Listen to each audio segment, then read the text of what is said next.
আচ্ছা, সেপ্টিসেমিয়া আমরা প্রায় এই টার্মটা ইউজ করি। সেপ্টিসেমিয়া, দেখো সেপ্টিসেমিয়া আমরা at the end of the session আমরা এখানে যেটা জানতে পারবো যে what is septicaemia, sepsis and septic shock. শকের মধ্যে আলাপ করা হয়েছিল সেপটিক শক। অন্যান্য শকের চেয়ে সেপটিক শকে আমরা একটু বলছিলাম না, একটু তফাৎ আছে না? কি নাম সেপটিক শকের আরেক নাম কি? কোল্ড শক নাকি ওয়ার্ম শক? ওয়ার্ম শক। এটা কিন্তু সেই সেপ্টিসেমিয়ার সাথে রিলেশন আছে।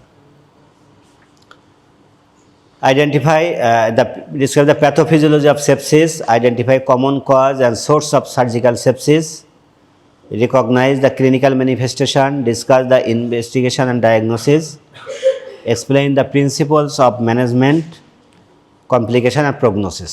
যাই হোক, আমরা why is sepsis important? কারণ হলো এটা major cause of morbidity and mortality world. সারা বিশ্বে এটা নিয়ে কিন্তু আমরা খুব ভয় পাই যে সেপ্টিসেমিয়া বা sepsis common surgical emergency. Septicemia হইলে তোমার এটা যে common surgical emergency can rapidly progress to septic shock. Septicemia যদি তুমি প্রিভেন্ট না করতে পারো, একটা পর্যায়ে যে রোগী শকে চলে যাবে। Requires the early diagnosis and treatment. Early ডায়াগনোসিসও জানতে হবে, ট্রিটমেন্টটাও জানতে হবে। Delayed treatment significantly increases the mortality. Surgical importance কেন এটা? পোস্ট অপারেটিভ ইনফেকশান একটা common causes of sepsis. Intraabdominal infection যদি থাকে সেটা তুমি আইডেন্টিফাই না করতে পারলে সেটা দিয়ে একটা সেপসিস বা সেপ্টিসেমিয়া হতে পারে। Soft tissue infection, any soft tissue infection শরীরে সেখান থেকে হতে পারে। আর হলো ইউটিআই, ইউরিনারি ট্র্যাক্ট ইনফেকশান, এখান থেকেও সেপ্টিসেমিয়া হতে পারে। What is septicaemia? Presence of pathogenic microorganisms, presence of pathological বা pathogenic microorganisms or their toxin in the blood stream causing systemic illness, this is septicaemia. তাহলে যে প্যাথোলজিক্যাল যে micro অর্গানিজমগুলো আছে এগুলোর প্রেজেন্স যদি আমরা পাই এবং এটা অথবা তার টক্সিন যদি ওগুলো থাকে এবং তারা সিস্টেমিক ইলনেস যদি করে তাহলে সেটাকে আমরা বলি সেপ্টিসেমিয়া। শুধু ব্যাকটেরিয়ার প্রেজেন্সকে আমরা কি বলি? ব্যাকটেরিমিয়া। ব্যাকটেরিমিয়া সেপ্টিসেমিয়া কিন্তু এক না। সেপ্টিসেমিয়া যখন সিস্টেমিক ইলনেস করবে তখন আমরা সেটাকে বলছি septicaemia. Sepsis life threatening organ dysfunction. এই যে সিস্টেমিক ইলনেস মানে যখন তোমার অর্গান ডিসফাংশন শুরু হয়ে যাবে by a dysregulated host response to infection, সেই অবস্থাকে আমরা বলছি সেপসিস। সেপটিক শকটা কি? A severe form of sepsis, মানে একদম লাস্ট পর্যায়ে। তাহলে প্রথমে ব্যাকটেরিমিয়া হলো, এরপরে আস্তে আস্তে সেপ্টিসেমিয়া হলো, এরপরে সেপসিস হলো, লাস্ট পর্যায়ে যেটা আমরা বলছি সেটা হলো সেপটিক শক। শকে যে severe form of sepsis characterise by persistence hypotension. শকের রোগী মানে হাইপোটেনশনটা পারসিস্ট করবে। নিড ফর ভ্যাসোপ্রেসার মানে অ্যাড্রিনালিন, নর অ্যাড্রিনালিন এগুলো লাগবে। And elevated serum lactate. Common causes of sepsis কী কী দিয়ে হতে পারে? একটা হলো ব্যাকটেরিয়া অর্গানিজম, এটা গ্রাম পজিটিভ দিয়ে হতে পারে, গ্রাম নেগেটিভ দিয়ে হতে পারে। তাহলে স্টাফাইলোকক্কাই, স্টেপ্টোকক্কাই, এন্টেরোকক্কাই।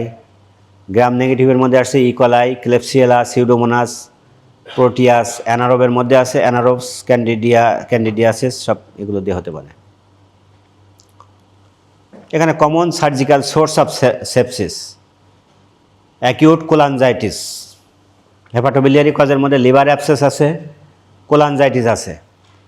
পোস্ট অপারেটিভ কজ কী হতে পারে?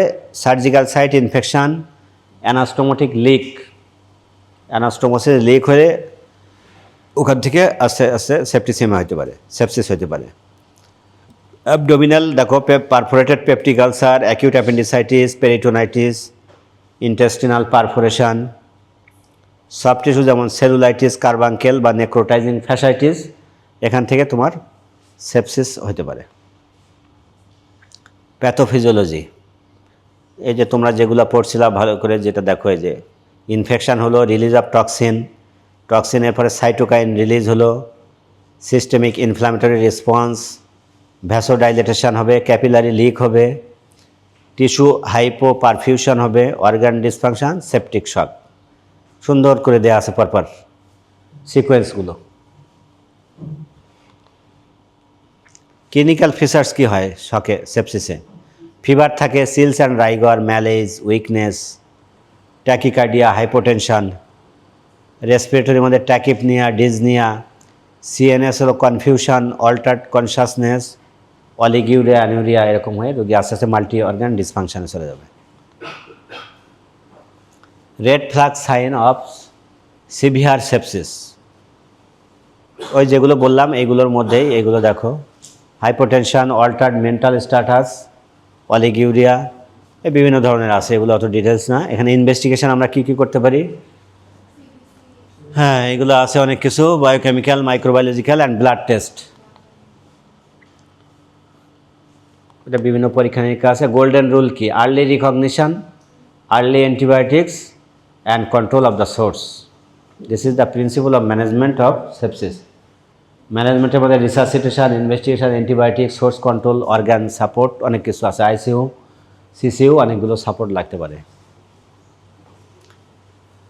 ইনিশিয়াল রিসাসিটেশনের মধ্যে তো তোমরা জানো এবিসি রুল, তাই না? Airway, breathing, circulation. অ্যান্টিবায়োটিক্স প্রথমে এম্পিরিক্যালি আমরা দিই ব্রড স্পেকট্রাম, এরপরে আমরা রিপোর্ট অনুযায়ী modified according to culture and sensitivity reports. Source control কীভাবে করবা, একটা অ্যাবসেস থাকলে ড্রেন করতে হবে, ডিব্রাইডমেন্ট করতে হবে, এই বিভিন্ন জিনিস আছে, জাস্ট দেখে গেলেই হবে।